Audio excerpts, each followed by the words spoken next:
one night, I was in a hurry. After finishing a week-long business trip, I was heading home where my daughter was waiting. However, I noticed something here. The house I saw had no lights on. With a sense of unease, I reached the front door. Mom? I heard my daughter's voice coming from a direction where it shouldn't be heard. Turning around, I found my daughter trembling in the doghouse. Why are you here? Where's Dad? Dad left. Huh? Where did he go?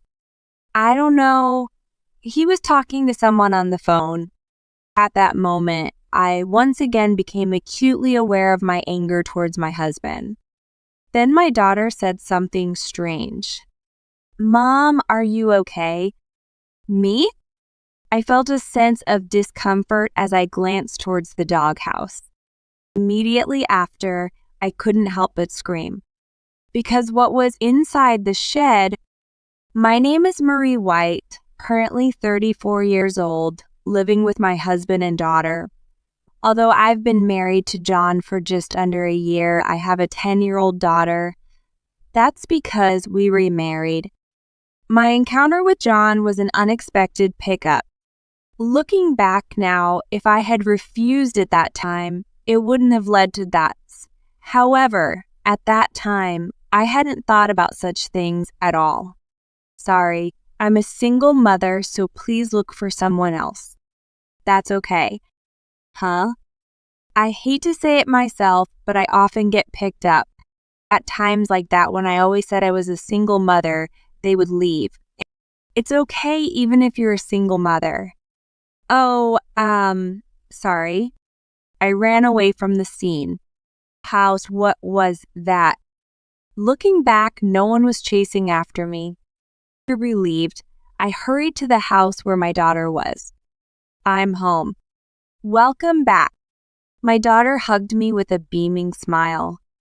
I can't afford to be lost in thoughts about men. I have to protect my daughter with all my might. That night, that's rare to call me. What's up? Is Maya okay?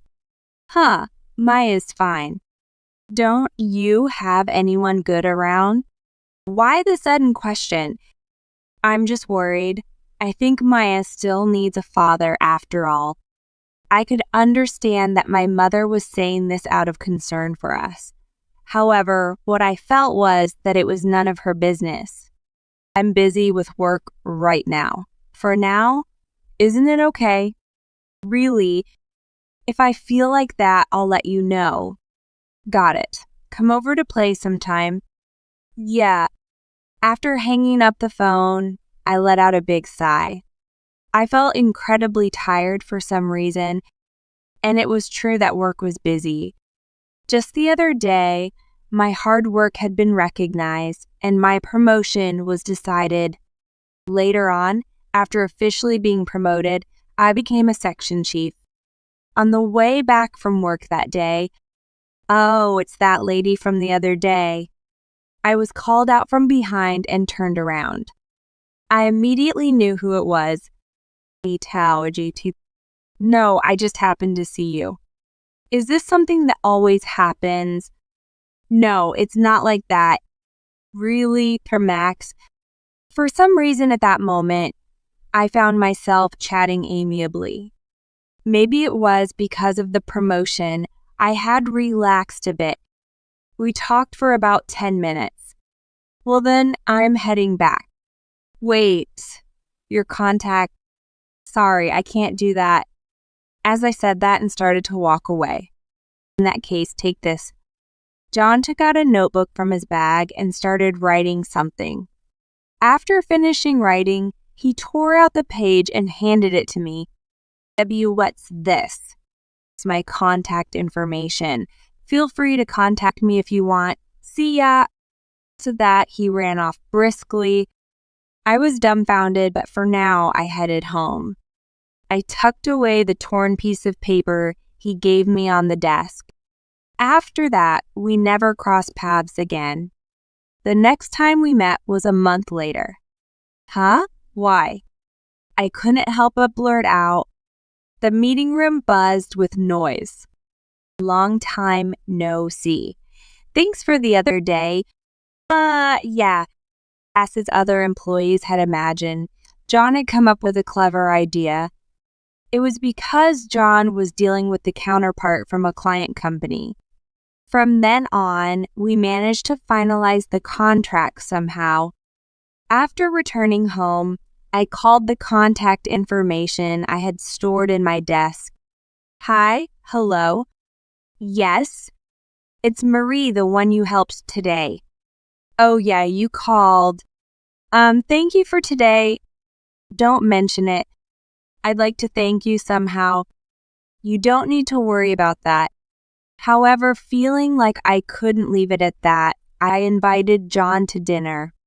Eventually, we agreed to go out for a meal, and I was surprised by John's seriousness.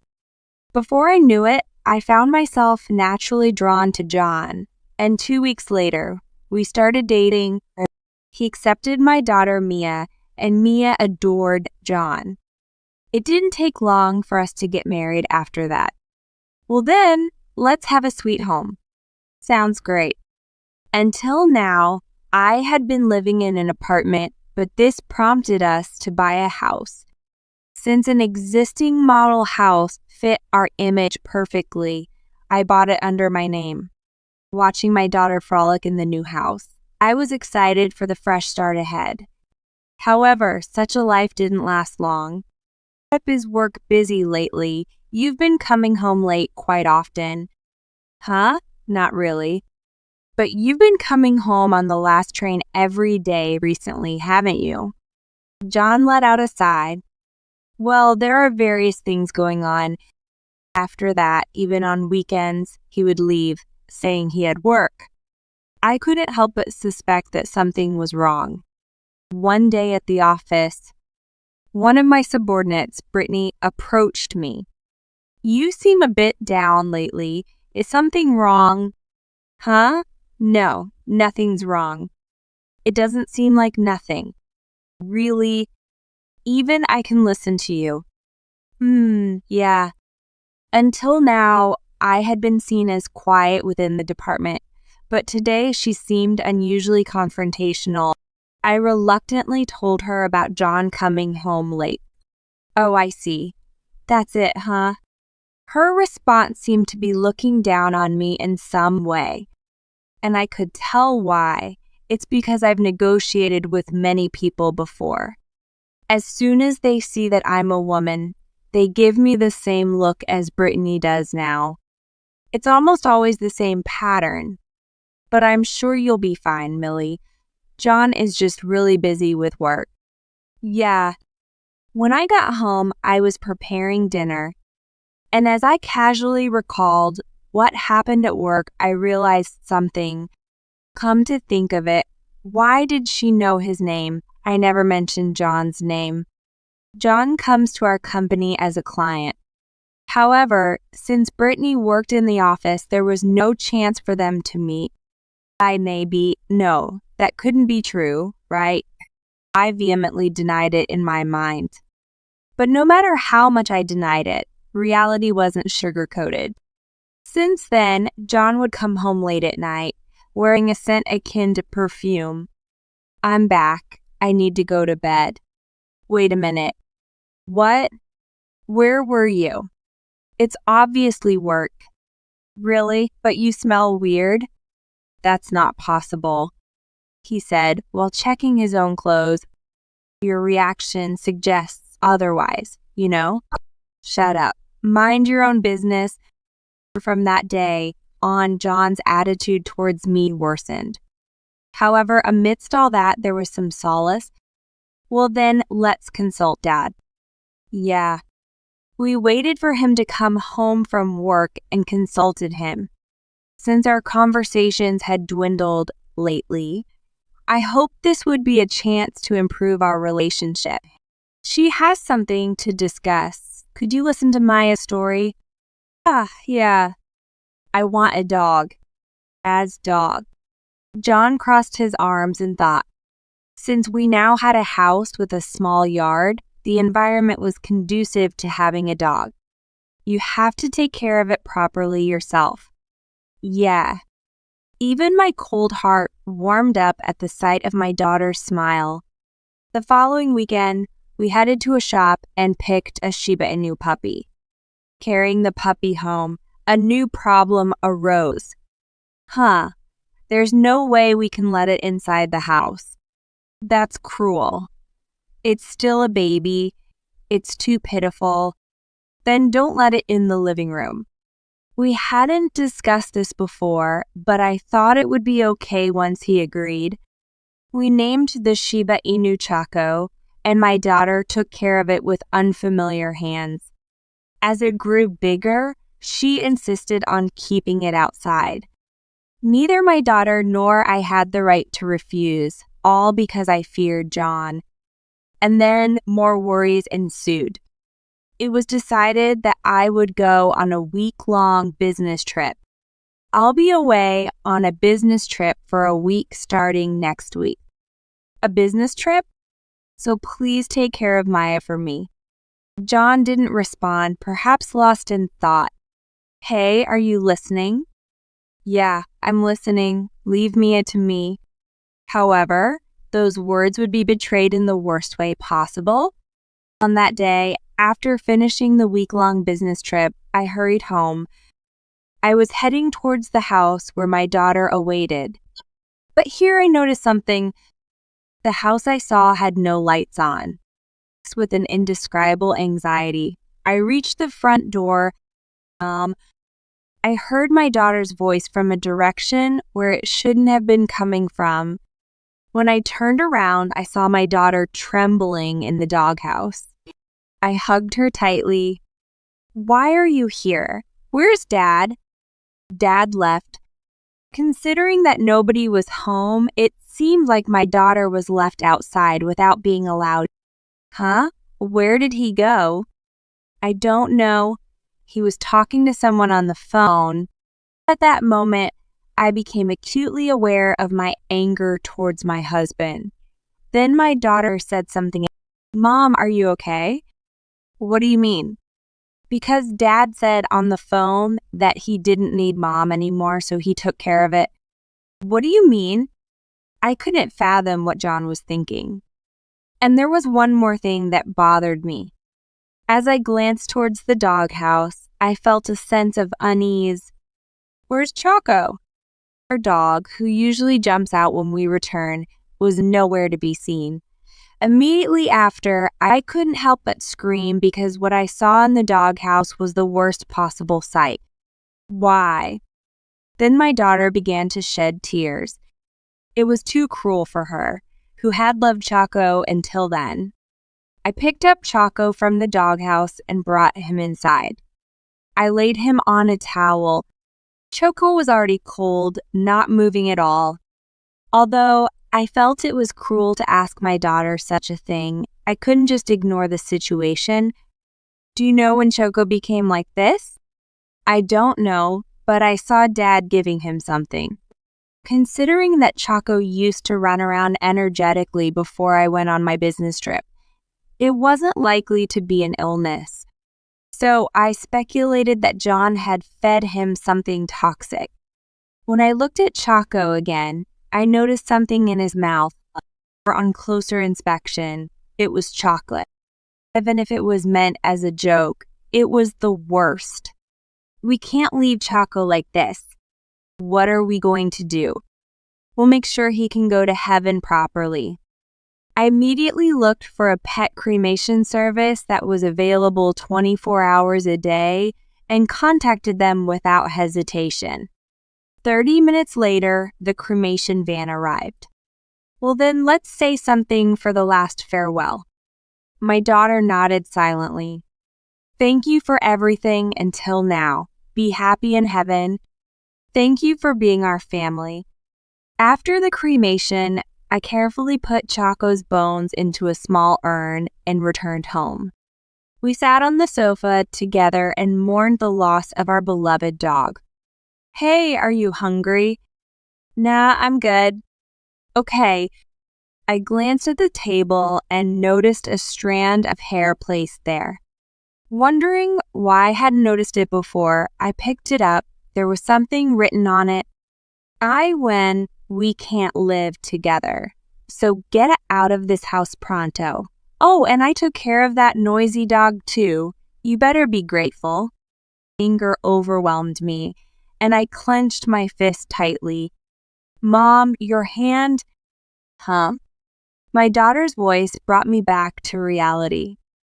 Looking at my hand, I saw that my nails had dug into my palm, leaving marks. Are you okay? Yeah, thanks, I'm fine.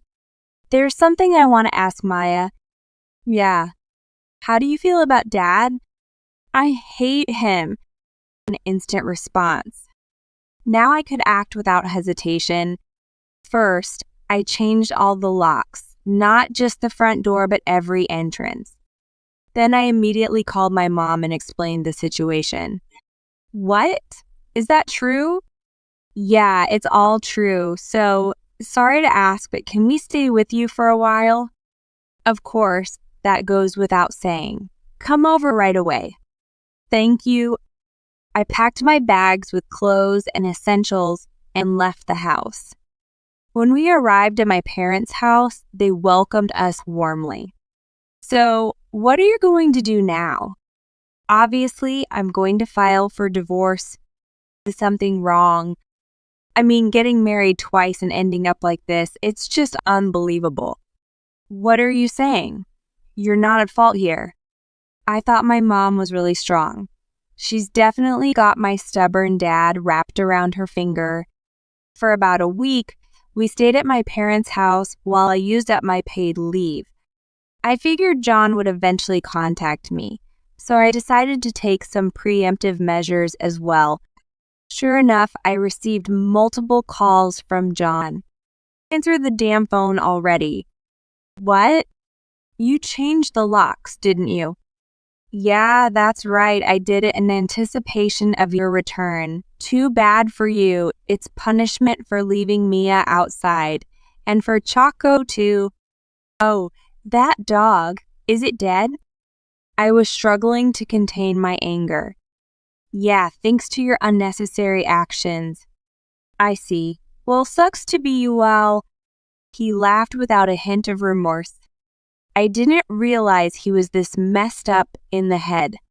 By the way, are you still working at that company? Yeah, well, it's only a matter of time before you get fired, right? The day I returned from my business trip, I found out what my daughter had been talking about. Turns out John's affair was with none other than my subordinate, Brittany. And not only that, she had been embezzling company funds and trying to pin it on me. But, oh, by the way, I'm planning to have a lawyer handle the divorce, so just a heads up, lol. John seemed confused or maybe panicked, his words barely coherent. Oh, and I forgot to mention, you won't be able to live in that house anymore. Why not? Because, dear, I'm the owner of that house. That's the way it is. So long. With that, I hung up. As for John's future, it was pretty clear. The next day, I went to see a lawyer and started the divorce proceedings. Oh, and I recorded yesterday's phone call, and based on that, I also filed a complaint for violating animal protection laws. For now, things should be okay. Yeah, thanks for your hard work. A week later, the divorce was finalized. Thanks to my efforts, both my subordinate Brittany and John got fired.